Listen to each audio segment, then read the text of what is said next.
ಬಂದಂತ ಈಗಷ್ಟೇ ನಿಧನರಾದ ಶ್ರೀಮತಿ ಕೆ ಜಾನಕಿ ಪ್ರಾದೇಶಿಕ ಆಯುಕ್ತರ ಗೌರವ ಉಪಸ್ಥಿತಿಯನ್ನು ಹೊಂದಿದಂತ ಶ್ರೀಮತಿ ನೀಲಗಂಗಾ ನರಸಿಂಹಮಠ ಅವರೇ, ಶ್ರೀಮತಿ ಶಾಂತಾದೇವಿ ಮಠ ಅವರೇ ಅವರು ಹೋಗಿದ್ದಾರೆ. ಮತ್ತೆ ನಡೆದಂತ ನೀವೆಲ್ಲ ಸಾಹಿತ್ಯ ಆಸಕ್ತರೆ ಎಲ್ಲರಿಗೂ ಧನ್ಯವಾದ ತಿಳಿಸುತ್ತಾ ನನಗೆ ಇವತ್ತು ಅಧ್ಯಕ್ಷರಾಗಿ ಮೆರವಣಿಗೆ ನಿಂತಿದ್ದೇವೆ. ಬಹಳ ಖುಷಿ ಆಗ್ತಾ ಇದೆ. ಆದ್ದರಿಂದ ಇದು ಬಹಳ ಅಭಿಮಾನದ ಸಂಗತಿ ಕೂಡ. ಯಾಕಂದ್ರೆ ಜಾನಕಿಯವರು ಒಂದು ಮಹಿಳಾ ಅಸ್ಮಿತೆಯ ಮಾದರಿಯಾದಂಥ ಒಂದು ಅವರು ನಮ್ಮ ಈ ಒಂದು ಕಾರ್ಯಕ್ರಮದ ಈ ವರ್ಷದ ಕಾರ್ಯಕ್ರಮಗಳ ಉದ್ಘಾಟನಾ ಸಮಾರಂಭಕ್ಕೆ ಉದ್ಘಾಟಕರಾಗಿ ಬಂದಿದ್ದು ಬಹಳ ಒಂದು ಏನೋ ಸಂತೋಷದ ಸಂಗತಿ ಮತ್ತು ಒಳ್ಳೆಯ ಶಬ್ದ ಅನ್ನಿಸ್ತು. ಯಾಕಂತಂದ್ರೆ ಮೊನ್ನೆ ನಾವು ಹೋದಾಗ ಅವರು ಒಂದು ಮೀಟಿಂಗ್ ಇದೆ, ಬಹುಶಃ ಬರ್ಲಿಕ್ಕೆ ಆಗ್ಲಿಕ್ಕಿಲ್ಲ ಅನ್ನೋರು ಮತ್ತು ವಾಪಸ್ ಬಂದಿದ್ರು. ಇನ್ನೂ ಜಾಸ್ತಿ ಖುಷಿಯಾಗಿ ಶುಭ ಶಬ್ದ ಅನ್ನಿಸ್ತು. ಅದು ಕೂಡ ನಡುವೆ ಲೈಟ್ ಬಿಟ್ಟು ಹೋಗಿ ನಾವು ಅಂದುಕೊಂಡ ಹಾಗೆ ಕಾರ್ಯಕ್ರಮ ನಡೆಯಲಿಲ್ಲ.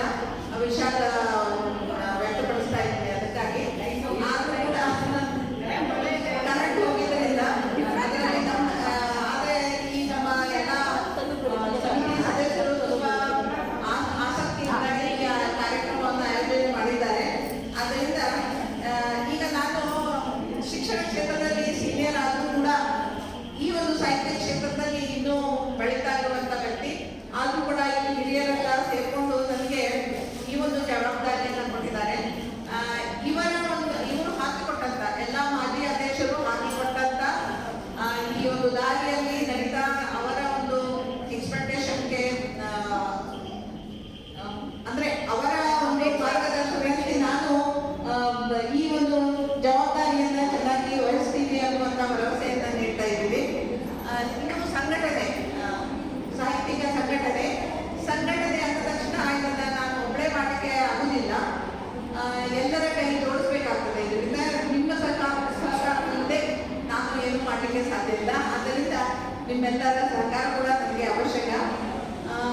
ಸಾಹಿತ್ಯದ ಒಂದು ಆಶಾ ಕಟ್ಪಟ್ಟಿಯವರನ್ನು ನಾನು ನೆನಪೇಬೇಕು. ಯಾಕಂದ್ರೆ ಜಿಲ್ಲಾ ಲೇಖಕಿಯರ ಸಂಘಕ್ಕೆ ನನ್ನನ್ನು ಪರಿಚಯಿಸಿದವರು ಆಶಾ ಕಟ್ಪಟ್ಟಿಯವರು. ಅವರು ಈ ಸಂಘವನ್ನ ಎಲ್ಲ ಸೇರಿ ಸಂಘವನ್ನು ಸ್ಥಾಪಿಸಿದಾಗ ನಾನು ಅವ್ರ ಜೊತೆ ಇದ್ದೆ.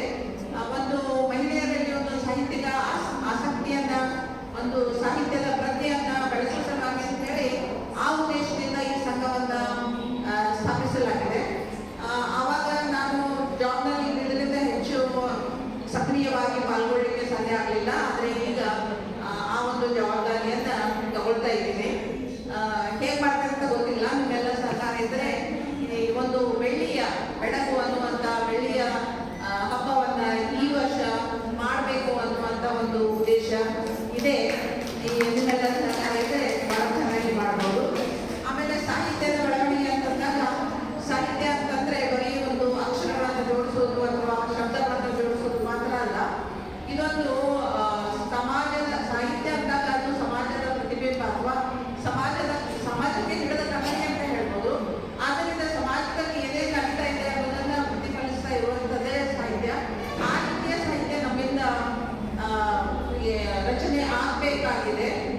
ಆಮೇಲೆ ಇದು ಸಾಹಿತ್ಯ ಅಂದಾಗ ಇದನ್ನ ನಾವು ಯಾಕೆ ಮಾಡಬೇಕು, ಮಹಿಳೆಯರಿಗೆ ಸಾಹಿತ್ಯ ಆಗಬೇಕು. ಯಾಕಂತಂದ್ರೆ ನಮ್ಮ ಸಮಾಜದಲ್ಲಿ ಮೇಡಮ್ ಹೇಳಿದ್ರು, ಈಗ ನಮ್ಮ ಸಮಾಜದಲ್ಲಿ ಮಹಿಳೆಗೆ ಅಭಿವ್ಯಕ್ತಿ ಸ್ವಾತಂತ್ರ್ಯ ಸಿಕ್ಕಿದ್ದು ಬಹಳ ಕಡಿಮೆ. ಆದ್ದರಿಂದ ಆ ಅಭಿವ್ಯಕ್ತಿಗಾಗಿ ಅಂದ್ರೆ ನಮ್ಮ ಒಳಗಿರುವಂತ ಎಲ್ಲ ಭಾವಗಳನ್ನ ಹೊರಗೆ ಹಾಕ್ಲಿಕ್ಕಾಗಿ ಸಾಹಿತ್ಯ ನಮ್ಮಬೇಕು.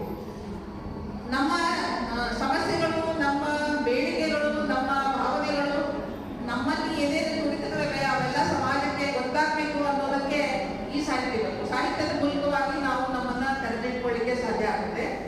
ಅದರ ಜೊತೆಗೆ ಬರೀ ಸಮಾಜಕ್ಕೆ ತೋರಿಸುವುದು ಮಾತ್ರ ಅಲ್ಲ, ನಮ್ಮಲ್ಲಿ ಇರುವಂತ ಒತ್ತಡಗಳನ್ನ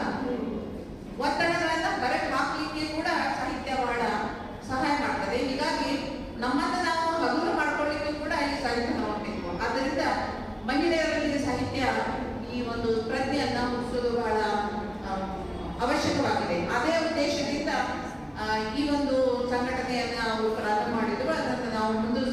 ಬಳಸಿಕೊಂಡು ಹೋಗ್ತಾ ಇದ್ದೇವೆ. ಈ ನನ್ನ ಅವಧಿಯಲ್ಲಿ ಕೂಡ ಅದಕ್ಕೆ ಸಾಕಷ್ಟು ನಾನು ಪ್ರಯತ್ನಗಳನ್ನು ಮಾಡ್ತೀನಿ ಅಂತ ಹೇಳ್ತಾ ಕೆಲವು ಯೋಜನೆಗಳನ್ನು ಹಾಕೊಂಡಿದ್ದೀವಿ. ಆ ಯೋಜನೆಗಳಲ್ಲಿ ಸಾಕಷ್ಟು ಮುಖ್ಯವಾಗಿ ಅಂದರೆ ಉದಯೋನ್ಮುಖ ಬರಹಗಾರರಿಗೆ ವೇದಿಕೆಯನ್ನು ಒದಗಿಸುವುದು. ನಾವೆಲ್ಲ ಸಾಕಷ್ಟು ಬರೀತಾ ಇದ್ದೀವಿ, ನಮ್ಮಲ್ಲಿ ಹಿರಿಯರು ಕೂಡ ಸಾಕಷ್ಟು ಇದ್ದಾರೆ. ಆದರೆ ಉದಯೋನ್ಮುಖ ಈಗ ತಾನೇ ಓದಲಿಕ್ಕೆ ಶುರು ಮಾಡಿದವರಿಗೆ ಒಂದು ವೇದಿಕೆಯನ್ನು ಒದಗಿಸುವುದು. ಆಮೇಲೆ ಬರವಣಿಗೆ ಶೈಲಿ ಮತ್ತು ಕಾವ್ಯ ರಚನೆಗೆ ಸಾಕಷ್ಟು ವಿಮರ್ಶೆ ಕಾರ್ಯಾಗಾರಗಳನ್ನು ನಡೆಸುವುದು. ಆಮೇಲೆ ಕೆಲವರಿಗೆ ಬರಿತಾ ಇರ್ತಾರೆ, ಆದರೆ ಪುಸ್ತಕಗಳನ್ನೇ ಅವರಿಗೆ ಪಠಣ ಮಾಡಬೇಕು, ಏನು ಮಾಡಬೇಕು ಅಂತ ಗೊತ್ತಿರೋದಿಲ್ಲ. ಅಂಥವರಿಗೆ ಒಂದು ಸಹಾಯ ಮಾಡುವುದು ಅಥವಾ ಅವರಿಗೆ ಸಹಕಾರವನ್ನು ನೀಡುವುದು. ಅದೇ ರೀತಿ ಜಿಲ್ಲೆಯಲ್ಲಿ ಮಹಿಳೆಯರಲ್ಲಿ ಪುಸ್ತಕ ಸಂಸ್ಕೃತಿ ಅಂದರೆ ನಾವು ಬರೀತೀವಿ, ಆದರೆ ಓದುವಂಥ ಸಂಸ್ಕೃತಿ ಸ್ವಲ್ಪ ಕಡಿಮೆ ಆಗ್ತಾ ಇದೆ. ಮೇಡಮ್ ಹೇಳಿದ್ರು, ನಾನು ಯಾಕೆ ಬರೆಯುವುದಿಲ್ಲ ಅಂದರೆ ಓದಲಿಕ್ಕೆ ಬಹಳ ಇದೆ ಅಂತ ಹೇಳ್ಬಿಟ್ಟು. ಹಾಗೆ ಬರೆಯೋದು ಮಾತ್ರ ಇಲ್ಲ, ಓದುವ ಸಂಸ್ಕೃತಿಯನ್ನು ಕೂಡ ಬೆಳೆಸುವಂತ ಒಂದು ಯೋಜನೆ. ಈ ರೀತಿ ಈ ಸಂಘದ ಪ್ರತಿಯೊಬ್ಬ ಲೇಖಕಿಯೂ ಕೂಡ ಲೇಖಕಿಯ ಕನಸುಗಳಿಗೆ ರೆಕ್ಕೆಗಳನ್ನು ನೀಡುವುದು. ನಮ್ಮ AIBCನಲ್ಲಿ ಹೇಳ್ತೀವಿ ನಾವು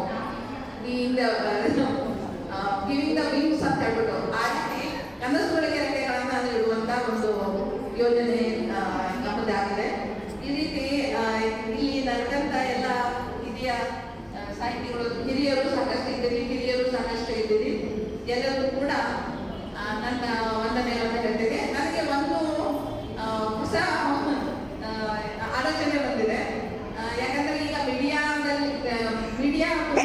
ಆಗ್ತದೆ, ಬರೀ ಏನು ಪೇಪರ್ ಮೇಲೆ ಬರೆಯೋದಕ್ಕಿಂತ ವಾಟ್ಸಪ್ ಗ್ರೂಪ್, ನಮಗೂ ಕೂಡ ವಾಟ್ಸಪ್ ಗ್ರೂಪ್ ಇದೆ, ನಿಮಗೆಲ್ಲ ಗೊತ್ತಿದೆ.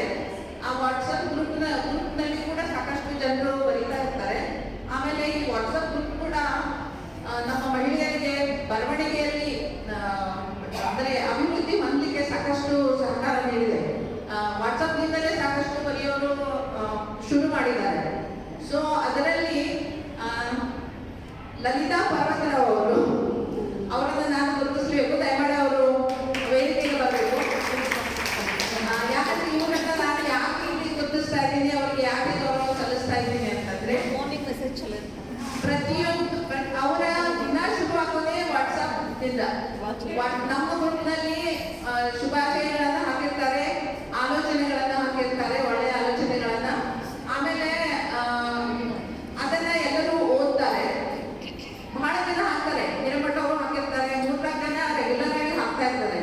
ಆದ್ರೆ ಇವರ ವಿಶೇಷತೆ ಏನಂದ್ರೆ, ಇವರು ದಿನ ಬೆಳಿಗ್ಗೆ ಒಂದು ಹಾಕ್ತಾರೆ, ಆಮೇಲೆ ರಾತ್ರಿ ಬರುವಾಗ ಎಲ್ಲರಿಗೂ ಧನ್ಯವಾದ. ಯಾರ